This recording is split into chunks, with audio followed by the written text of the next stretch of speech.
Mateus capítulo 7. Pode abrir a sua Bíblia, uma breve meditação. Mateus capítulo 7. Eu quero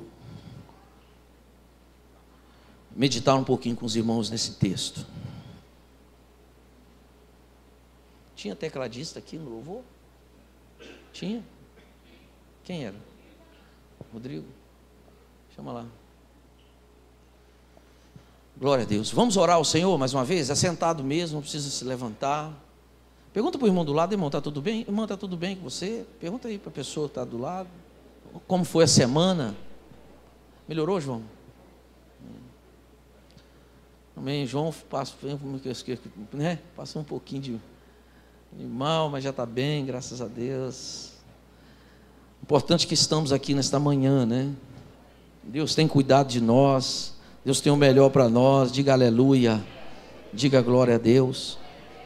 Você sabia que essa expressão vontade de Deus na Bíblia, vontade de Deus, falando ainda do que eu estava falando, não é nem o sermão, mas vontade de Deus na Bíblia tem duas palavras que expressa vontade de Deus.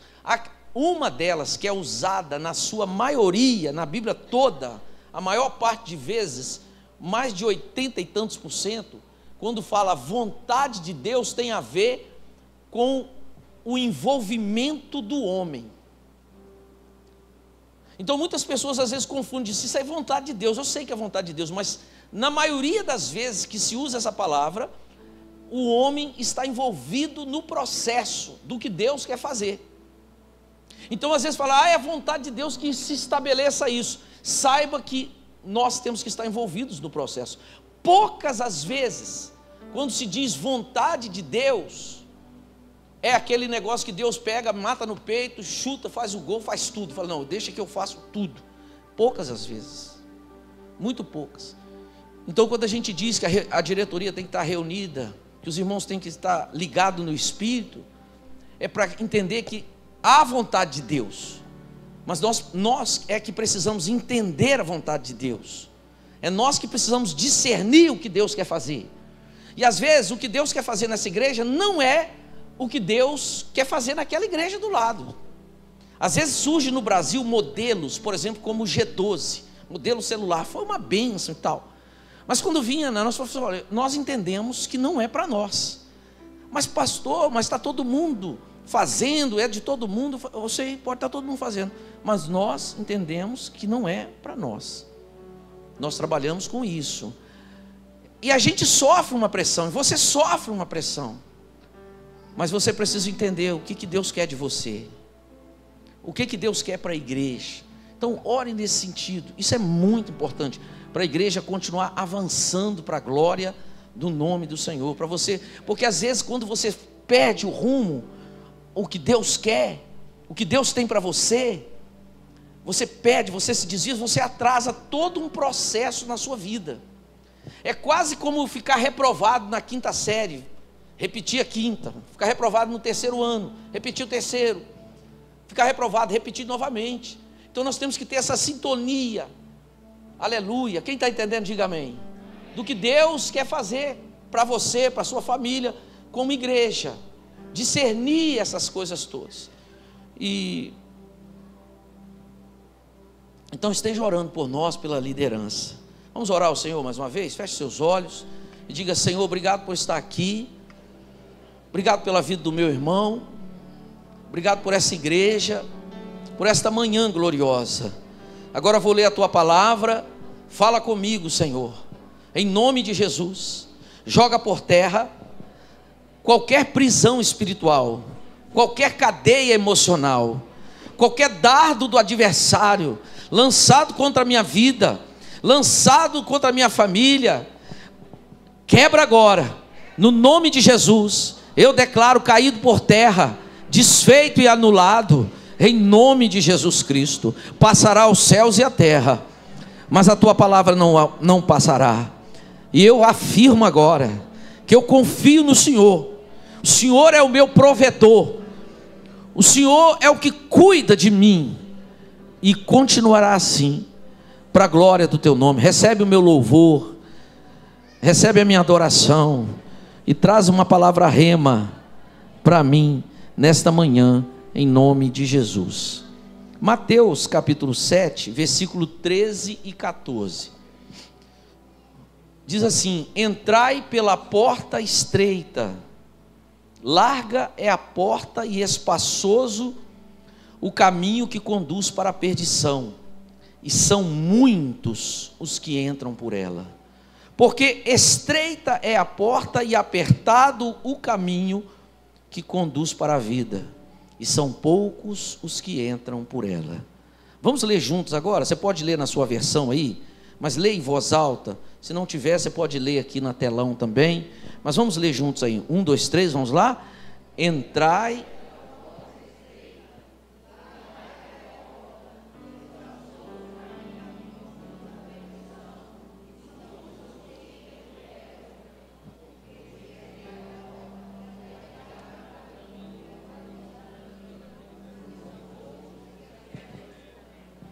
Diga aleluia.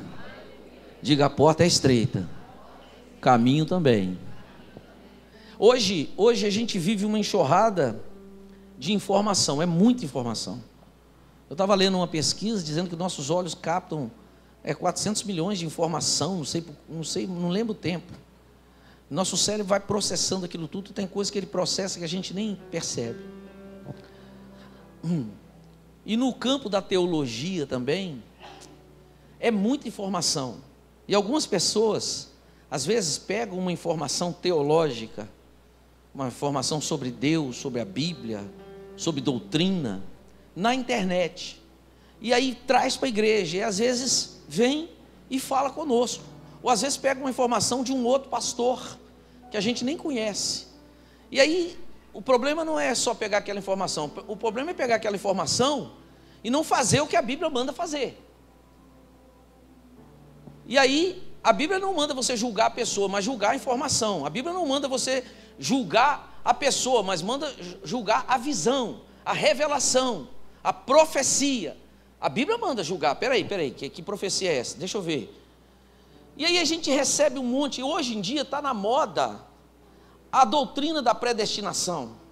Hoje os teólogos que estão aí, a grande maioria, no gospel, na internet, é com teologia da predestinação, e com uma série de outras teologias que você precisa tomar cuidado, e voltar para a Bíblia e dizer: ei, peraí, deixa eu ver o que a Bíblia está falando. E as coisas são muito sutis. Por exemplo, nós aqui celebramos 3 festas bíblicas. Quantas? 3. Nós celebramos Páscoa, nós celebramos Pentecostes e Tabernáculo, a última. E a irmã pegou um texto e ela não me perguntou no sentido de me questionar, ela perguntou com humildade para aprender. Ela perguntou para entender. Ela pegou um texto que Paulo diz assim: não volte aos rudimentos do passado, festas, doutrinas, não sei o que. E ela pega esse texto e traz: pastor, a gente quando celebra essas festas, a gente não está voltando ao Velho Testamento, voltando a rituais, liturgia, porque em Cristo não tem nada disso, pastor. Eu disse: é verdade, em Cristo não tem nada disso, e nós não estamos voltando. A linha é muito fina. Aí eu expliquei para ela, falei: por exemplo, Páscoa, por que nós celebramos Páscoa? E aí eu disse para ela, por que significa Páscoa na Bíblia para o judeu? Aonde foi instituída a Páscoa? A Páscoa foi instituída no Egito. A Páscoa para o judeu significa o quê? Libertação do cativeiro do Egito. Então Deus matou o cordeiro e falou: isso aqui é a Páscoa, o sangue e tal. Vocês vão fazer essa festa para não se esquecer dessa noite que o anjo da morte passou no Egito, matou os primogênitos, e toda uma história. Israel vem celebrando e celebra até hoje. Mas no Novo Testamento, que é o que nos importa, o que é a Páscoa? O que é a Páscoa da igreja? É cordeiro? Não, a Páscoa é a ceia do Senhor, onde se celebra o corpo e o sangue. Esse é a Páscoa nossa. E quando nós celebramos isso, nós estamos contando essa história, falando dessa história, porque é o dia que Jesus morreu. Jesus morreu exatamente, cumpriu o calendário dessa Páscoa, da festa, das 7 festas, todas as festas, Jesus cumpriu o calendário. Ele morreu na Páscoa, ele foi sepultado em pães asmos, ressuscitou em primícias, na festa de primícias, e o Espírito Santo desceu exatamente na festa da colheita, na festa de Pentecostes, e agora 4 festas cumpriram, 3 festas faltam se cumprir, que é trombeta, Yom Kippur e tabernáculo. Então, trombeta vai acontecer o quê? Arrebatamento da igreja. Yom Kippur é o quê? A grande tribulação. Hoje os judeus se reúnem nessa festa para confessar pecado, e a Bíblia mostra com clareza que esse tempo será o tempo de aperto, onde Deus vai tratar com as nações, onde a Bíblia diz que se os dias não fossem abreviados, não sobraria ninguém na terra, onde catástrofes vão acontecer, epidemias, pandemias, pragas, terremotos, e é o tempo mais difícil da terra. Yom Kippur. E festa de tabernáculos ainda não aconteceu. Essas 3 festas fala do governo de Jesus, fala do tempo de Jesus. Então todas as festas bíblicas têm tudo a ver com a igreja. Eu expliquei isso para ela, mas tem que tomar cuidado, porque senão você faz daquilo ali um rito judaico, e não é isso. É apenas revelação, informação, unção de Deus, e você fica maravilhado, dizendo, é verdade, olha, o povo veio. A palavra Hag Samer, boas festas, também é traduzido como encontro marcado. Quando você fala para o judeu Hag Samer, você está dizendo boas festas, em ano novo, em qualquer época, é encontro marcado. Ou seja, cada festa era um encontro, um ensaio, onde Deus estava mostrando uma coisa que iria acontecer, como Páscoa. Ele disse, vocês estão matando o cordeiro, um dia virá um cordeiro do céu, e ele será morto, eu matarei ele para resgatar toda a humanidade. Aleluia. Quem está entendendo, diga aleluia. Cada festa, ela me disse isso, aí eu expliquei, eu falei, pastor, agora eu entendi. Então, nós não estamos voltando a rudimentos passados, mas nós precisamos olhar da maneira certa. Então, volta para a internet, tanta informação, tanta coisa. E hoje que prevalece são homens de Deus, sim, homens que eu respeito, sim, mas que têm pensamentos diferentes da doutrina batista, que é uma doutrina histórica. É igual você pegar uma informação de uma pessoa e falar, não, o cara é bom, o cara fala bem, mas esse cara veio de onde? Esse cara fala hebraico e grego, que são as línguas que a Bíblia foi escrita, mas um pouquinho só de aramaico. Mas esse cara estudou aonde? Esse cara lecionou aonde? É igual, por exemplo, você pega essa Bíblia, A Mensagem, que é uma Bíblia nova. Aí você fala assim, poxa, esse cara escreveu, quem é esse cara? Aí você fala, esse cara aqui é Eugênio Peterson, já morreu ano passado, eu acho. Mas esse cara foi professor de grego e hebraico nos Estados Unidos durante mais de 30 anos, nunca pastoreou igreja. Ah, é? É. Então, mas como é que ele escreveu essa Bíblia? É que quando no fim da vida dele, lá do ministério, ele foi pastorear uma igreja, e ele viu que a igreja dele não lia a Bíblia, não entendia a Bíblia. Então ele começou a pegar os textos, porque ele é mestre em grego e hebraico, Eugênio Peterson, e começou a traduzir o texto numa linguagem atualizada. E ele começou a fazer isso com a Bíblia toda. Uma editora que o conhecia, viu os escritos e falou, poxa vida, nós temos que fazer isso aqui para o corpo de Cristo. Mas quem é Eugênio Peterson?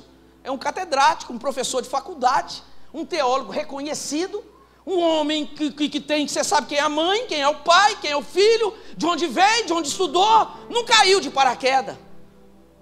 Aí pegou e traduziu a Bíblia, é a Bíblia que nós temos nas mãos, que é uma bênção. Ela amplia o texto. Então as pessoas vão na internet, e aí hoje tem uma teologia do livre-arbítrio, dizendo que livre-arbítrio não existe. E aí isso é contra a doutrina batista. Nós não cremos que Deus fez robô. Nós não cremos que seu futuro já está determinado. Nós não cremos que Deus já fez suas escolhas, escreveu o seu nome. Não é assim o sentido do texto. Quando a gente lê lá que há tempo de nascer, tempo de morrer, tempo de chorar, tempo de rir, tempo de guerra, tempo de paz, a gente entende que que Deus está falando lá no Antigo Testamento Eclesiástico, Ele está falando das estações da vida, do ciclo da vida. Essas coisas acontecem normalmente, mas não quer dizer que Ele estabeleceu aquilo ali para você. Nós entendemos que Deus tem um plano bom e perfeito para você, mas você escolhe se você quer ou se você não quer. Quem está entendendo, diga amém. Se você for em Gênesis, escute, se você for em Gênesis, Deus vai chamar Adão e falar assim: eu fiz isso tudo aqui para você, mas não coma dessa aqui, tá bom? Coma de tudo, usufrui de tudo, dessa aqui você não come, mas se você quiser comer, coma, aí você vai arcar com as consequências. O que Adão fez? Arcou com as consequências. Se você ler o Antigo Testamento todo, quando os espias, Deuteronômio 28, Deus fala assim, ó, está vendo isso aqui? Uma lista de bênçãos, olha as bênçãos, muita bênção, muita bênção. Está vendo aqui? Uma lista de maldição. Escolhe. Quem que escolhe? Quem escolhe? Você. Eu. Escolhe qual que você quer. Você quer esse ou você quer esse? Se você quiser esse, é condicional. Quando os espias fizeram um acordo com a prostituta Raabe, ela os ajudou, e ela falou: dá para você nos salvar? Dá, mas tem um acordo. O negócio é o seguinte: ó, você vai ter que ficar em casa com a sua família toda, tá bom? Se você sair de casa, qualquer pessoa da sua casa, nós não temos responsabilidade com você. E você tem que amarrar aqui um cordão vermelho e deixar aqui, porque eu vou avisar para todos os guerreiros de Israel. Quando eles entrarem aqui, que eles verem o cordão vermelho, todo mundo sabe que não pode tocar em ninguém que está lá dentro. Tá combinado? Tá. Agora lembra, se você sair, você está por sua conta, você já quebrou o acordo. Quem está entendendo, diga aleluia. A Bíblia é toda assim, irmãos. E quando chega aqui, é o final do sermão da montanha. Agora é Jesus falando. E aí Jesus, se você ler, você vai ver ele falar assim: tem dois caminhos, tem dois desafios, tem dois grupos de pessoa, tem dois tipos de árvore, tem dois tipos de fruto, tem dois tipos de construtores. Uma casa de um jeito, uma casa feita na rocha, uma casa feita, ele fala: escolha da rocha, não faça casa na areia. Jesus vai falando, ele fala: tem dois tipos de solo, tem uma terra boa, mas tem uma terra ruim. Ele vai falando, tem dois grupos no julgamento, tem dois tipos de senhores. Há um senhor assim. Jesus vai mostrando, sabe, quando chega aqui, ele fala assim: tem duas portas, tem uma larga e tem uma estreita. Escolhe a que você quer, filhinho. A larga, mas tem gente para mais de metro. A estreita é difícil, mas tem duas. E quem escolhe, diga: sou eu. Livre-arbítrio. Escolhe o que tu queres. Deus não quer ser amado por imposição. Deus quer ser amado de coração. Deus não quer sua obediência servil, mas Ele quer sua obediência de filho. Pai, eu faço porque te amo. É assim meu relacionamento com o filho. É assim seu relacionamento com o seu filho. E muito mais o relacionamento de Deus. Quando chega aqui nesse texto, Jesus está fechando o circo. Jesus está fechando a porta, ele está começando o seu ministério. Ele pregou um sermão grandão, as bem-aventuranças. Ele foi pregando, falando sobre todas as coisas. Quando chega aqui no final, ele fala sobre as duas portas. Tem uma porta larga e uma porta fácil, mas tem uma porta estreita. E aí ele resume, ele diz, ele fala assim: o evangelho é a porta estreita. O evangelho não é aquela porta de facilidade, desse evangelho de graça. O evangelho é porta estreita. E eu perguntei: mas por que estreita? Podia ser larga. Ele diz: não, mas é estreita até que se passe por ela. Depois tudo muda. Depois que você entende o evangelho, tudo muda. Mas a porta é estreita, porque a porta estreita fala da renúncia do próprio eu. E é onde as pessoas não querem. Não querem, eles querem um evangelho relativizado. É igual a Camille pregou aqui na vigília. Ela faz faculdade de moda, e ela disse: lá na minha faculdade é complicado. As minhas amigas todas falam assim: em que caretice, esse negócio de família tradicional, pai, mãe. Ontem os meninos me mostraram uma propaganda da Nike, sobre futebol, o senhor já viu, pastor? Não vi. Mas é velho, pastor, mas não vi. Deixa eu ver. E passaram para mim, talvez você já viu a propaganda da Nike. Homem beijando na boca. Nós somos livres. Um conceito, e quando termina a propaganda, tem um símbolo que está na maçonaria, mas é um símbolo usado também no satanismo, nas religiões que invocam demônio. É o símbolo do bode. O bode está lá. Eu me lembro uma vez que um shampoo famoso de uma produtora, de uma fábrica famosa do Brasil, lançou um shampoo e um condicionador. E alguém disse para mim, eles fizeram um pacto consagrando esse shampoo e esse condicionador. Eles botaram um bode, você tem que comprar os 2 vidros, arrancar o selo e colocar assim que é verdade. Eu falei, será? Fui no supermercado, comprei os 2, tirei o rótulo e era verdade. Estava lá, mostrei para a igreja. Eu pastoreei 17 anos a mesma igreja. Eu mostrei a igreja toda. Aqui, tinha uma consagração. Uma vez a Honda fez uma cruz e botou nas CGs, muitos anos atrás, de cabeça para baixo, dentro do farol. Vários mecânicos, eu fui atrás, vários mecânicos. Eu me lembro que eu era menina, minha mãe visitou Nova York, ela disse, eu fui lá numa igreja que tem um demônio desse tamanho. E muitos artistas vão ali para consagrar seus discos, seus CDs, não sei mais o que, lá naquele lugar, aos pés. É relativo. Relativo o quê? O outro pastor vai na rede de televisão, na internet, ouvido pelo mundo todo, e diz, não, a Bíblia tem que ser atualizada. Outros pastores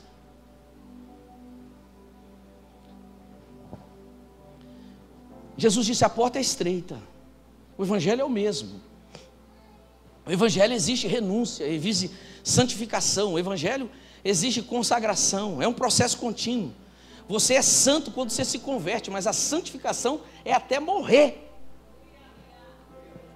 Não mudou. Existem ainda objetos consagrados a demônios, que às vezes você tem na sua casa por displicência, e dando legalidade a espíritos malignos de entrarem ali. Por quê? É dele, foi consagrado para ele.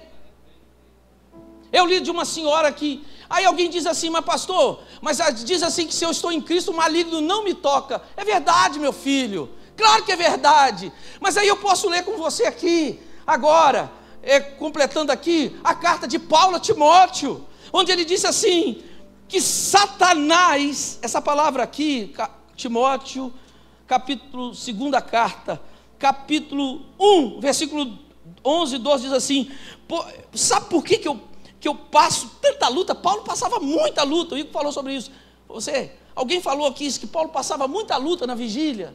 Por que ele passava? O versículo 11 fala, porque Deus me escolheu, me designou a ser pregador, a ser mestre, a ser apóstolo. Ele estava completamente envolvido na obra de Deus, e o diabo tinha muita fúria dele. E quando chega no versículo 12, ele diz assim, por isso estou sofrendo estas coisas. Esta palavra sofrendo, pasquibo, no grego, o entendimento dela é de uma ação externa, e eu já falei disso para você, sofre resultado de uma circunstância externa. É como se, aquela ilustração que você está correndo para ganhar, o cara aqui do lado vai te dar uma cotovelada.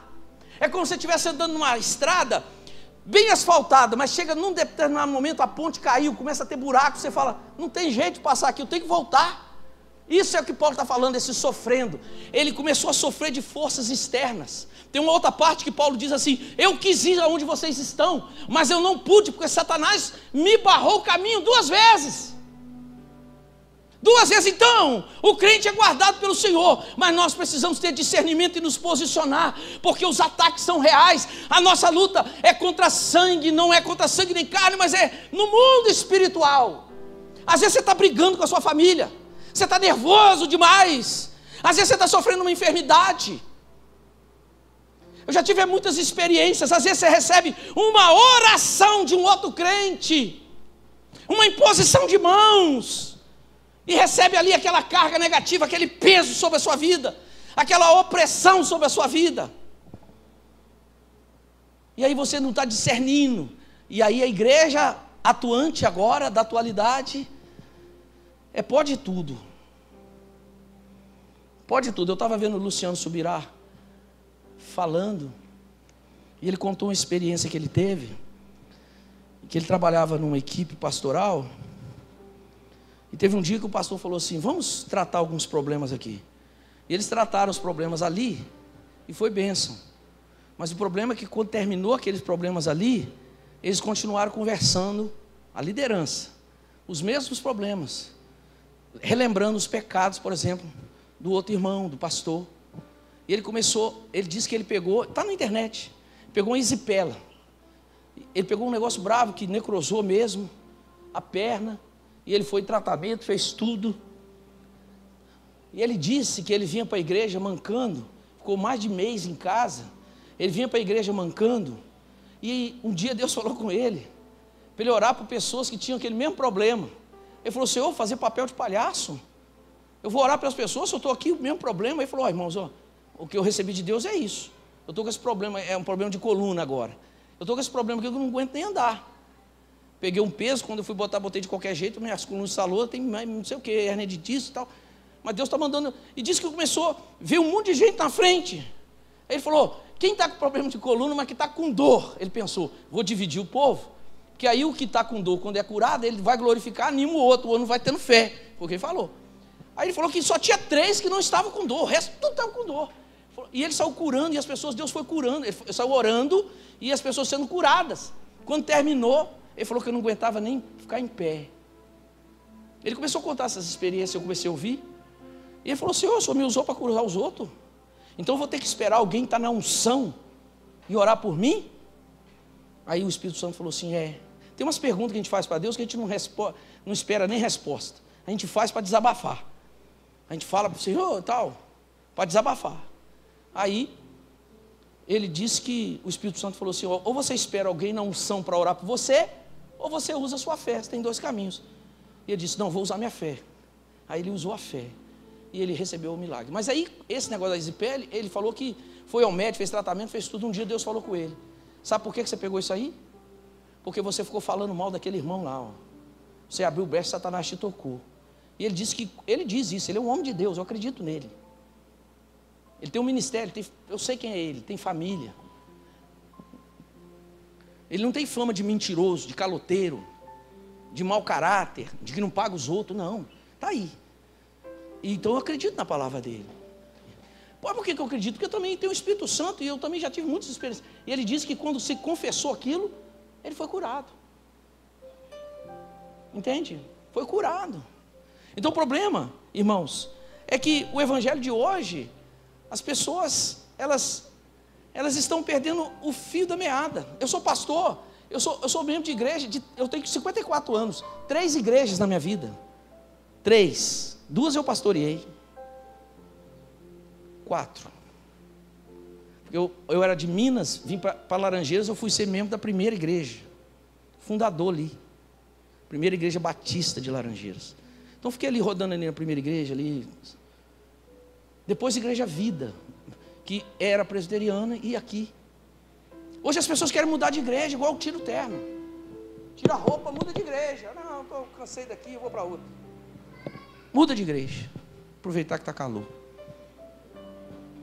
Muda de igreja. A porta é estreita. Um dia teve uma eleição de presbítero, eu não fui eleito presbítero, eu fiquei muito chateado. E uma irmã chegou e falou assim: não adianta ficar chateado. Ela foi muito amável, hein? Parece que ela me deu um beliscão, né? Falei: não adianta ficar chateado, você tem que esperar o tempo de Deus. Eu não gostei, não. Um dia, quando eu era noivo, isso não acontece hoje, eu já tinha noivo. Um presbítero chegou para mim e falou assim: você não pode ficar andando com a sua noiva de moto assim para baixo, para cima, não. Eu falei: mas por quê? Eu falei: não pode. Vocês vão casar daqui um tempo, vocês dois são jovens, ela fica te abraçando por trás, na moto. Rapaz, mas me deu tanta raiva daquele presbítero. Mas me deu muita raiva daquele homem. Eu falei com o Glaucio: vamos casar logo. Você pode me chamar até de besta, mas eu obedeci. O nome dele é pastor Luiz Carlos. Ele era presbítero, mas ele era meio novo, convertido assim. Mas ele era uma autoridade. E é um grande homem de Deus. Pastorei uma igreja em São José dos Calçados. O único ministério dele está até, o Giovanni conhece. Eu obedeci ele. As pessoas não querem obedecer não, fica de mimimi, carinha feia, não tenho medo não. A gente tem que falar na autoridade do Senhor, falar com verdade, falar com respeito, falar com amor. Mas falar. Agora eu estava conversando com o Cláudio, falei, Cláudio, mas não tem jeito. Pode ficar com raiva, mas eu tenho que falar. Isso é minha obrigação. É meu dever. E meus irmãos, a porta é estreita. Não pode ter muito mimimi. A gente precisa amadurecer, crescer.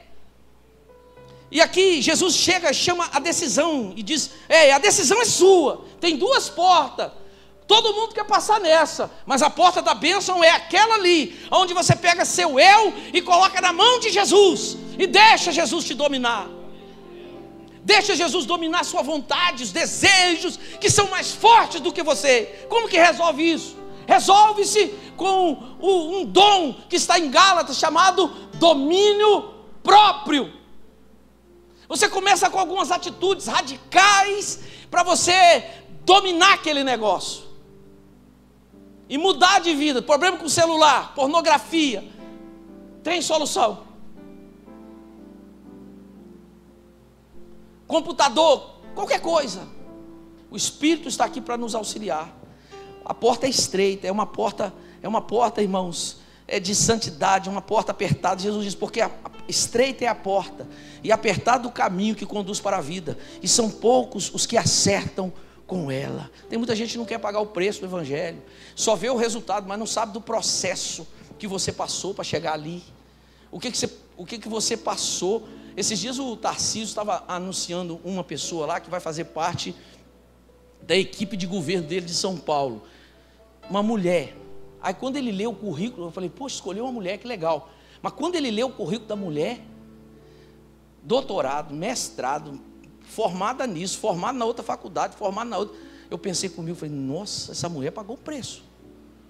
Essa mulher tem know-how. Aí ele ia ler um outro que ia assumir junto com ela. Eu falei, coitado desse, que não tem jeito de ser igual. A mulher tinha uma ficha desse tamanho, ela foi escolhida. Por quê? Porque ela tem um preparo. Depois você vê na internet, se você quiser. É muita formação, ela está preparada. Ela tem uma história por detrás. Ela não foi ali porque ela é bonitinha, porque ela caiu lá como candidata. Não, ela tem uma ficha técnica que ela é apta. E ele disse, ela está comigo em tal governo, participou disso, participou daquilo. Eu achei interessante aquilo. Falei, nossa, ela tem. Então às vezes a pessoa olha para você, ela não sabe o que você já passou. Ela não sabe o que você já fez. Quem está entendendo, diga aleluia. Meu irmão, a porta é estreita, diz a palavra de Deus. Larga espaçoso o caminho da rebeldia, o caminho da vingança, o caminho da vantagem, o caminho da inveja. É largo, é gostoso. Quantas vezes, irmão, diante desse quadro que estamos vivendo, a gente é tomado de ira, e a gente precisa depois ajoelhar e pedir perdão a Deus. A gente, sabe, irmãos, Satanás vive fazendo para nós a mesma proposta que fez com Jesus. Satanás chegou para Jesus e falou, se você me adorar, eu te dou todos os reinos do mundo. E aí você faz o que você quiser. O que você quer fazer, Jesus? Você não quer trazer igualdade social, você não quer trazer paz, você não quer trazer justiça social, paz, harmonia, você não quer acabar com os roubos, você não quer que todo mundo tenha saneamento, você não quer só coisa boa? Jesus falou, quero. Então, me adora que eu te dou tudo, você faz o que você quer. Aí Jesus falou o quê? Na tentação? Só ao Senhor adorarás. Só Ele. Jesus renunciou, porque o Satanás queria antecipar o processo para que Jesus fizesse, mas não era do jeito de Deus. O Satanás vive fazendo isso para a gente, botando bandejas na nossa vida, abrindo portas para nós. Mas Jesus falou, não, eu tenho uma forma, eu tenho um caminho. Quantas vezes a gente não quer pedir perdão? Quantas vezes você não quer perdoar? Você fala, não, o que ele fez foi grave. Olha o que essa pessoa fez comigo. Olha o que essa pessoa fez, olha lá, quanta ingratidão, tudo que eu fiz para ela, olha o que ela fez comigo, não sei o quê. Todos nós passamos por isso, mas o caminho estreito fala assim, meu filho, eu, pastor Claudio, estava tomando café com uma pessoa aqui agora, essa semana, tomando um cafezinho ali na cozinha, e esse homem começou a chorar, e aí ele falou, não, agora ele está vivendo uma nova vida em Cristo, e ele falou, eu tenho que ir lá na minha ex-mulher e pedir perdão a ela, nunca mais, a gente tem 2 filhos e tal, não sei o que. Eu falei, mas por que você não vai? Eu falei, não vou agora, porque eu estou caído financeiramente, eu perdi meus negócios, então eu vou melhorar e eu vou. Eu falei, não, você está enganado, isso aí é o pensamento do mundo, esse é o pensamento da porta larga. E ele ficou olhando para nós. Eu falei, a porta estreita, filho, em outras palavras. A porta estreita, pega o telefone, liga para ela. E põe Jesus na frente, diga para ela. Ela vai pensar, pastor, porque ela é de família muito rica, ela vai pensar que eu estou querendo aproximar para benefício. Deixa ela pensar, isso é com Jesus. Faz a sua parte, liga para ela e fala, Jesus mandou. Eu estou buscando a Deus e o Espírito Santo mandou dizer. Eu nunca falei isso esses anos todos, mas eu só quero te pedir perdão por tudo que eu fiz com você. Que eu sei que eu pisei na bola, mas eu quero fazer isso. Ele ficou olhando. Agora, faz hoje, faz de uma vez. E tira essa amarra, tira esse peso da sua vida e segue sua vida. Faz de uma vez. E ele ficou olhando, eu falei, essa é a porta estreita. Você não quer, mas você vai. Você não está preocupado com a sua reputação. Fala que você está fazendo porque Jesus mandou. Porque se fosse na nossa natureza, você nunca faria. Nenhum de nós faríamos. Quero saber, vai embora para lá. Não é assim? Mas fala para o seu irmão, a porta é estreita, irmão. Tem perdão na porta estreita, você tem que perdoar, mesmo sendo a parte ofendida. Jesus na cruz falou, Pai, perdoa-lhes porque não sabem o que fazem. Irmãos, esse texto aqui, Jesus vai, ele vai apertando, em todo o sermão do monte, ele vai mostrando assim, falando, é assim, ó, tem que ser por aqui, é do meu jeito. Aqui, quando você está com a Bíblia aberta? Quando chega embaixo aqui, ele até aponta para os dias que estamos vivendo hoje, como se fossem os dias de hoje, dentro da igreja. Ele diz assim, olha aí o que está entrando na minha igreja, olha bem, pessoas, falsos cristãos, falsos mestres, falsos pastores, falsos apóstolos, falsos crentes, está cheio, cuidado, hein? Mas cuidado, como é que eu vou fazer, Senhor? Ele falou assim, calma, dá para reconhecer, dá para saber. É mesmo, dá. É como que é? Ele fala, olha o versículo 20, ele diz assim, pois, pelos seus frutos os conhecereis. Nem todo que diz Senhor, Senhor, entrará, leia forte, no reino dos céus, mas aquele que faz, que está aquele que passou na porta estreita, aquele que colocou o seu eu, renunciou ao seu eu próprio, botou Jesus lá. Olha o 22, muitos naquele dia hão de dizer-me, Senhor, Senhor, porventura não temos nós profetizado em teu nome não expelimos demônio, em teu nome não fizemos muitos milagres. Olha, agora a porca aperta. 23, leia para mim na tela, 1, 2, 3, então, explicitamente, nunca te conheci.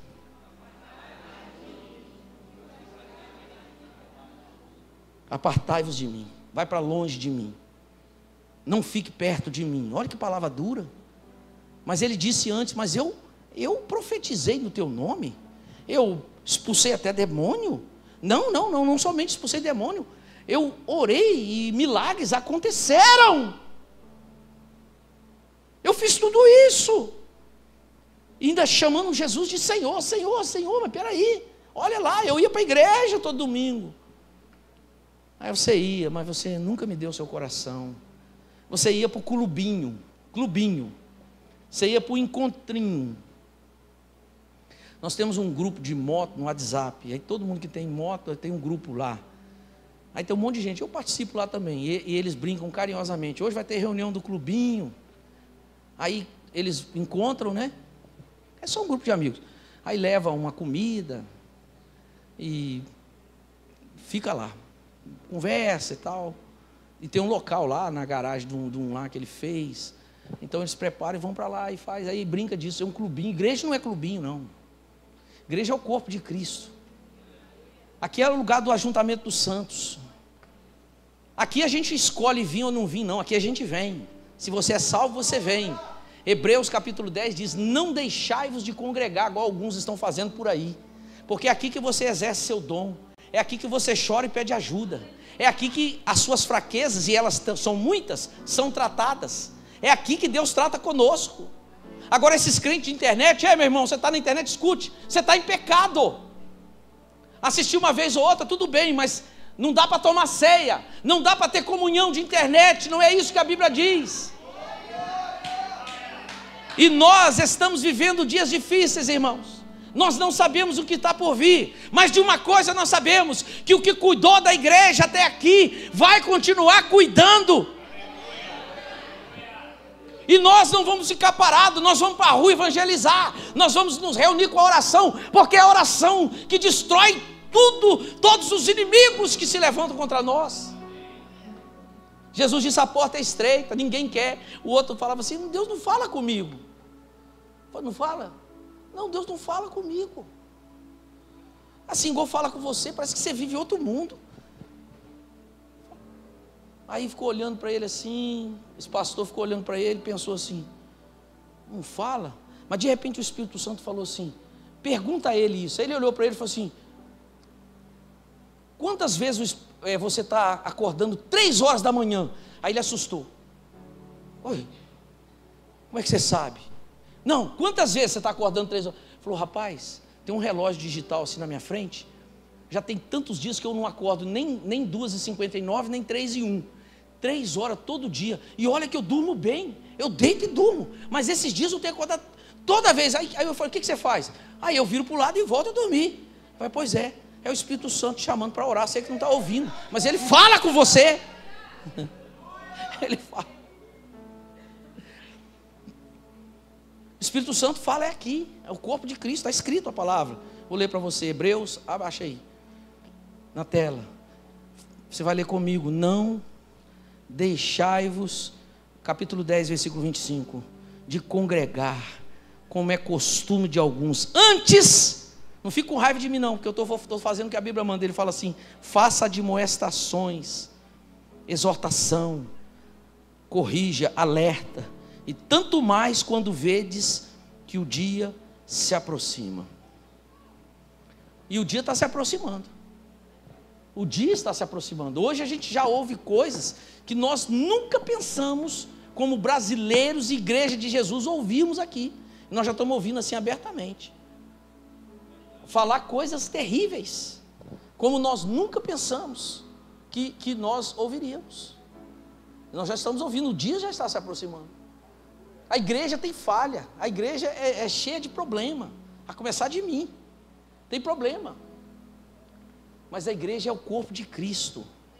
A igreja foi fundada não por homem, mas por Deus. Foi Deus que fundou a igreja, do jeito que Ele criou o casamento, que é uma instituição divina. Em Atos dos Apóstolos, capítulo 2, na descida do Espírito Santo, a igreja nasceu. Jesus, quando olha para a igreja, diz: a minha noiva, a minha igreja.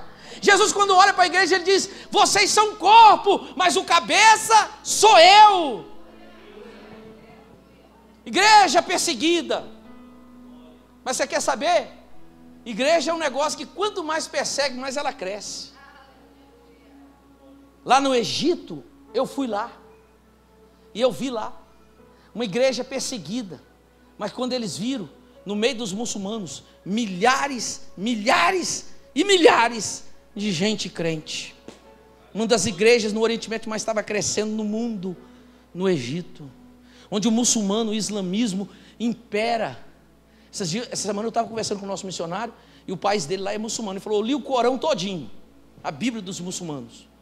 Você sabia que ele disse que eu tenho um cachorro? Ele falou: eu tenho um cachorro, pastor. E muçulmano não tem cachorro. Eu falei: não tem não? Tem não. Eles têm, você já viu esses sheik árabes? Tem leão, tigre, aqueles bichos exóticos, os ricos, né? Os pobres têm outros bichos, mas cachorro não. Mas por quê? Eu falei assim: olha, o Corão diz o seguinte, que quando Satanás foi expulso do céu, ele chegou na terra, montou no cachorro e foi dar uma volta na terra. Você está rindo? Mas é para rir mesmo, eu também ri. Eu falei: coitado do cachorro, não tem um bicho mais dócil, mais amigo do homem, que a gente aprende tanto com o cachorro, não tem nada a ver. Mas a gente está rindo, mas eles acreditam nisso. Está escrito na Bíblia deles. Sabe o que está escrito, irmãs? Pra vocês ficarem, não sei como, que a mulher não tem alma. Não tem. Está escrito: mulher não tem alma, mulher não tem valor, mulher é um objeto. O homem, quando morre naquelas guerras santas, Sharia, né? Quando morre ali, sabe o que acontece com ele? Aquele que morre, aquele que se explode, mata um monte, ele vai para o paraíso. Mas sabe como é que é o paraíso, Jéssica? É um palácio com 100 e tantos quartos. Cada uma tem uma virgem para ele. O paraíso deles, o céu deles é sexo. E a mulher que se lasque. O homem está dando conta nem de direito nem de uma, irmão. Imagine. Aí você fala, mas isso é um absurdo. Está escrito, está lá. É a lei, eles creem nisso. Aí você diz para ele, fala assim, o Deus de vocês, você tem que morrer por eles, né? E ainda matar um monte para converter. O nosso não, o nosso morreu por nós, ressuscitou.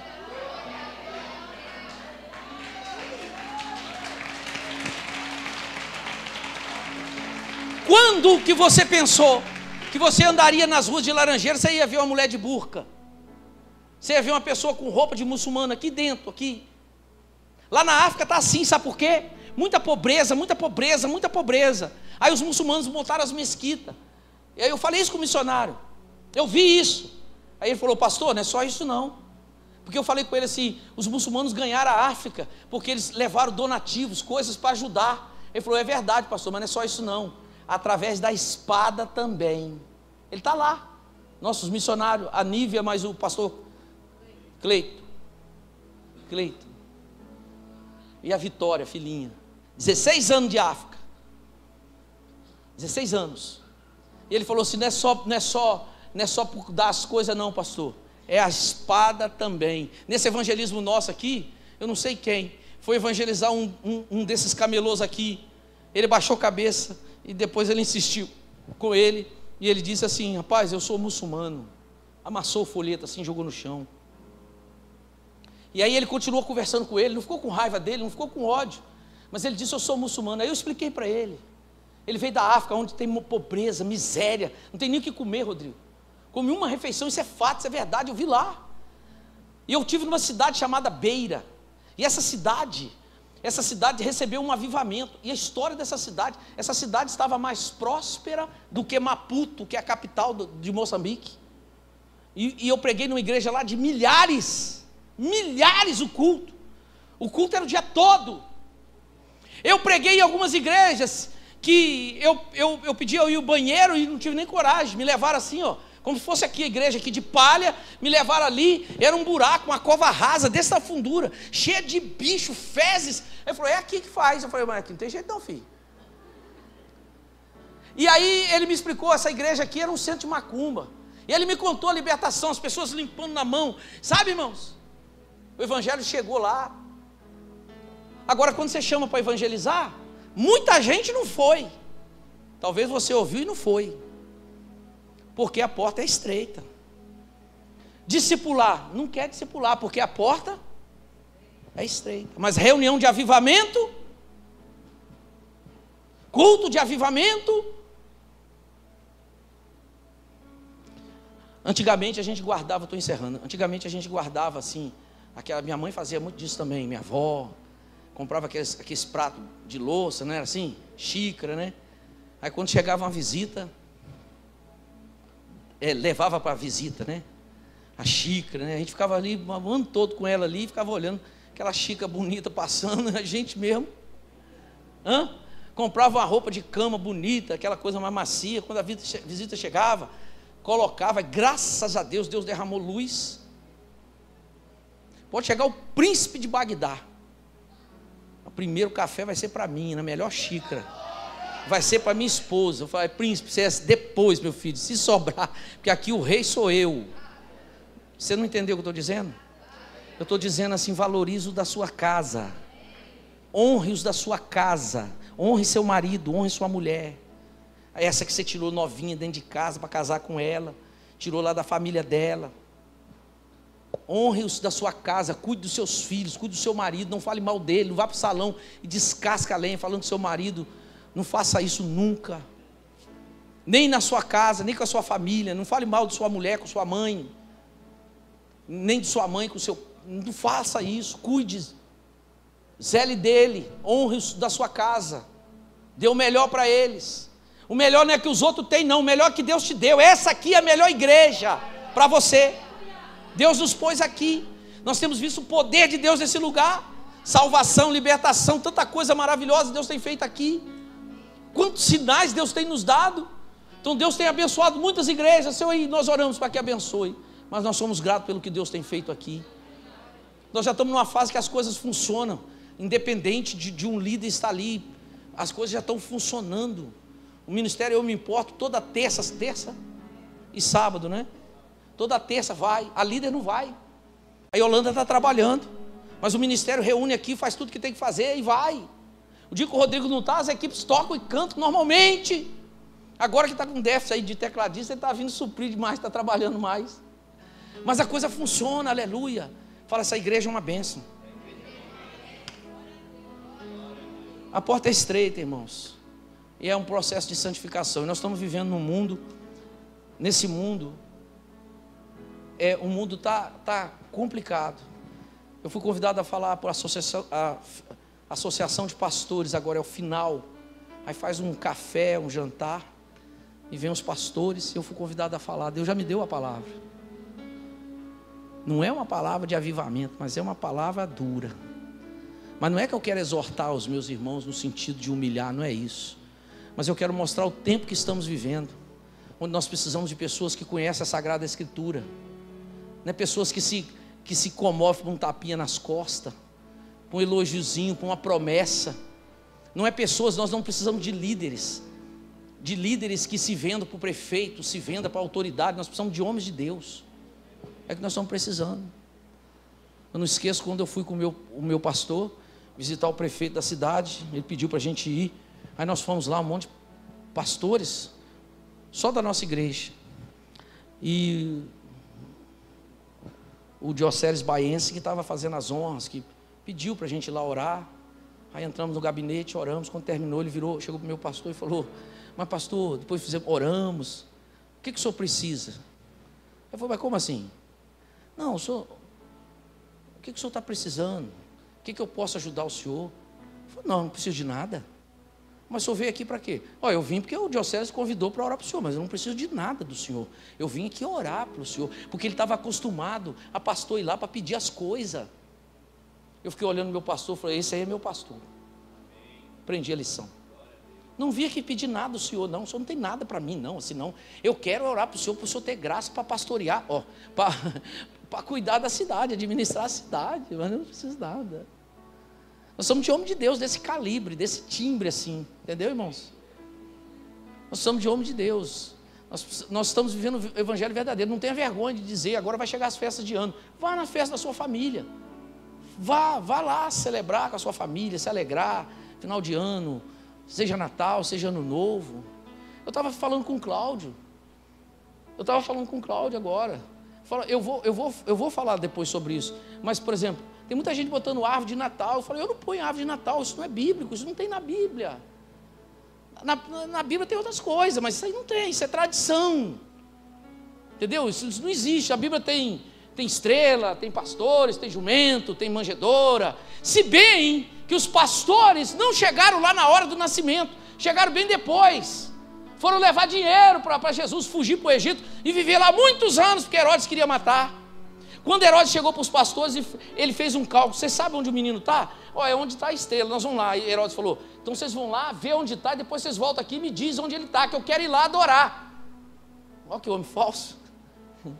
Ele queria adorar, a Bíblia fala, ele não queria adorar, ele queria matar Jesus.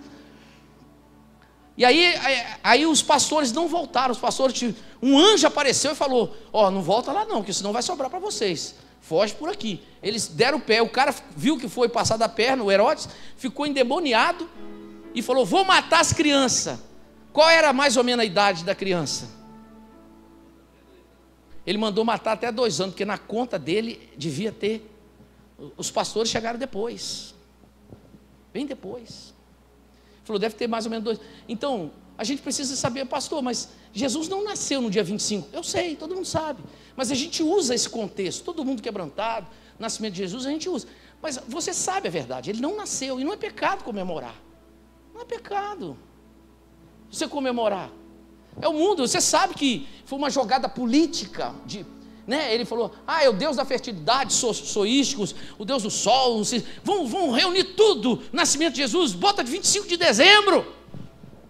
Jesus nasceu em 25 de dezembro, Jesus nasceu provavelmente na festa dos tabernáculos. 25 de dezembro não tem pastores no campo, é neve em Jerusalém, é muito frio, não tem pastores no campo, nem mãe. Não tem.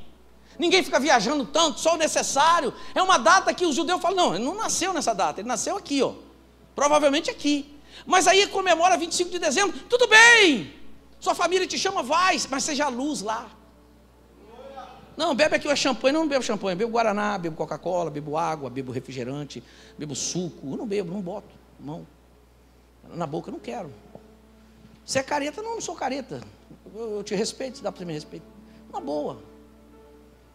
Daqui a pouco, quando ele começar a esquentar lá e começar a chutar o pau da barraca, chamar meu louro de papagaio, aquela coisa de urubu, aquele negócio, você fala, eu estou indo embora.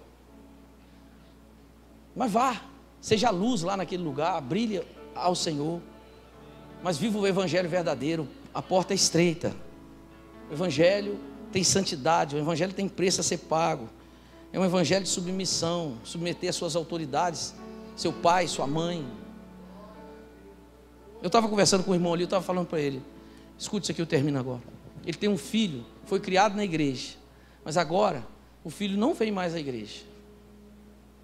E eu falei para ele, irmão, como é que é isso? Ele mora na sua casa? Mora. Come da sua comida? Come. Bebe da sua água? Bebe. Você lava a roupa dele? Lava. Não importa, irmão, se ele trabalha, se ele não trabalha, você chega para ele e fala lá com ele. Falou, pelo menos um dia no mês eu quero que você vá à igreja. Você pode fazer tudo que você quiser, mas um dia você vai à igreja.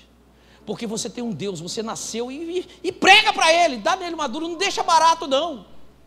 O outro estava levando a namorada para dentro do quarto e tendo relação sexual. Eu falei, você vai deixar isso dentro da sua casa?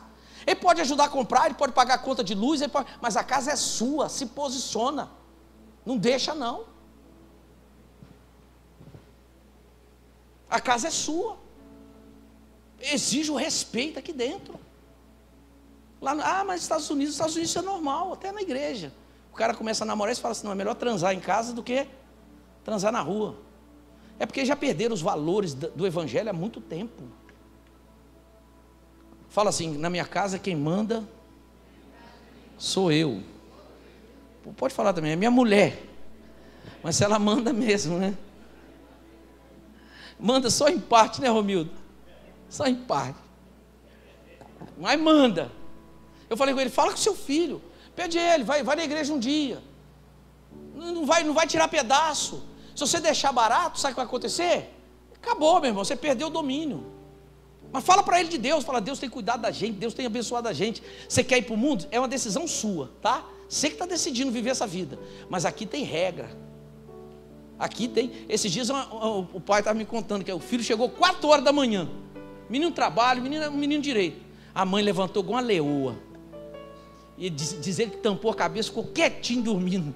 A mãe, vem cá, fulano, deixa eu cheirar a sua boca. Você está bebendo? Deixa eu cheirar. Você está falando, não, mãe, que isso? Deixa eu cheirar. Isso é hora de chegar. E deu aquela bronca. Ele me contou, eu falei, ô glória! Ô glória! A Bíblia diz que a igreja é a coluna, o baluarte da verdade, dos princípios de Deus. Nós temos que ensinar nossos filhos e zelar por eles. Senão a gente perde a rédea. Depois que perde, aí eu acho que nem recupera mais em alguns casos. Mas a porta é estreita. Quantos estão decididos? Irmãos, fique de pé. Eu estava lendo o livro de Josué, capítulo 2. Em casa você lê. Quando Deus falou com Josué, o povo vai atravessar o Jordão e vai entrar na terra da conquista. Mas o povo vai fazer assim: a porta é estreita, vocês vão passar por ela. Até na medida da fé, a porta é estreita. Olha o que Deus falou: vocês vão passar o Jordão, e o Jordão vai se abrir. E eles falaram, glória a Deus, igual abriu o Mar Vermelho, igual, vai abrir. O Jordão estava transbordando, mas ele vai abrir. Eu vou botar assim meu braço, assim, uma espada assim, ó, e as águas que vêm daqui, elas vão criar uma parede, as outras vão continuar escoando, mas vai ficar tranquilo para você passar. É mesmo? Ô glória, prepara aí. Que hora que ele abre? Ele só abre na hora que você passar pela porta estreita. Mas como assim, Senhor? Ele não vai abrir antes, ele não vai abrir lá, ele só vai abrir quando vocês molharem os pés. Então a arca da aliança vai aqui, quando os dois primeiro molhar o pé, o rio abre. Ele falou: não, tem dois na frente e dois atrás, todo mundo tem que estar com o pé dentro d'água. Aí o azul da frente vai estar com água já por aqui já, não tem problema. Mas quando os quatro pisar na água, a porta é estreita. Às vezes Deus espera até o último momento para agir. Tem que ter a participação, está entendendo agora? A participação nossa no processo, sabe? Às vezes você fala: poxa, Senhor, mas por que o Senhor não abre antes? Abre antes, eu já estou indo, olha lá, o rio está ali, já abre, fica melhor. Mas não, você fica com aquele impasse. Será que vai acontecer mesmo? Quem está entendendo, diga aleluia. Será que vai acontecer mesmo? Será que vai abrir o rio mesmo? Deus falou que tem que pisar. Vai, fulano, vai, não tem jeito. Os de trás pesam, o que foi? Deus falou que tem que ir, vão. Aí eu já pisei, vai você, vai. Quando o outro pisa, diz a Bíblia, o que aconteceu? A água parou. Porta estreita, até na fé. Aleluia. Mas quem está por trás da porta estreita? Ele disse em Hebreus: nunca, jamais te deixarei, nunca te desampararei. Ele disse aqui no capítulo 13, versículo de número 5, ele fala: de maneira nenhuma te deixarei, nunca, jamais. Imagine Deus falando isso, olhando na sua cara. É assim que você deve imaginar Deus olhando para você dizendo: nunca, jamais te abandonarei, te deixarei. Por causa disso que eu estou te falando. Versículo 6. Por causa do que eu estou te falando, afirme para todo mundo: a porta é estreita, mas o Senhor é meu auxílio, não temerei. Passe pela porta sem medo. Seja que for que Deus colocar, um novo desafio, um novo projeto, construir ali, você acha que não é uma porta estreita? Quantas profecias Deus tem dado? Eu vou sustentar, eu vou dar. Final do ano agora a gente tem que pagar 80 com 16, mais 23 do aluguel, 100 e pouco. Nós estamos com 40 e pouco só na conta, juntando. Lembra daquela campanha de R$100? 40 e poucos mil, falta quanto? A porta é estreita, mas a gente olha e diz: o Senhor que nos deu.